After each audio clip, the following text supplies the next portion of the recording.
Hello, আসসালামু আলাইকুম বন্ধুরা, সবাই কেমন আছেন? আশা করি সবাই ভালো আছেন। এটা হচ্ছে যে রমজান মাস, রমজান মাসের 4 নম্বর রোজা। আর ঢাকা শহরে রাস্তার যে অবস্থা বলার বাইরে, এত জ্যাম, আপনি চাইলে সহজে কোথাও পৌঁছতে পারবেন না। এবং রাস্তার যে অবস্থা আপনাকে দেখাচ্ছি, আপনার পিছনে ক্যামেরা যেয়ে নি। এই হচ্ছে জ্যামের অবস্থা, দেখেন এই যে আগা মাথা। এই হচ্ছে মেন রোড। মেন রোড থেকে শুরু করে, এই যে আমি জুম আউট করি, মেন রোড থেকে শুরু করে এই যে আগা মাথা জ্যাম। এই আমাদের অফিসের সামনেই এই যে এই আগামাতা জ্যাম, পুরো রোড ওয়ান ওয়ে। এটা ওয়ান ওয়ে করছে, আগে 2 লেন ছিল, এখন ওয়ান ওয়ে।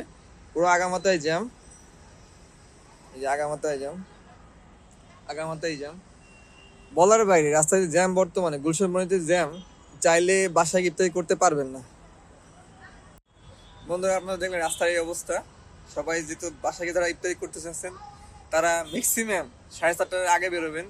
7:30টার পরে রাস্তাঘাটে পুরোটাই জ্যাম থাকে। আর পিছনে হচ্ছে কবরস্থান। এর আসল ঠিকানা আমাদের। সবাই ভালো থাকবেন, সুস্থ থাকবেন, আল্লাহ হাফেজ। আর সবাই 30 রাখার চেষ্টা করবেন এবং 5 ওয়াক্ত নামাজ পড়ার চেষ্টা করবেন।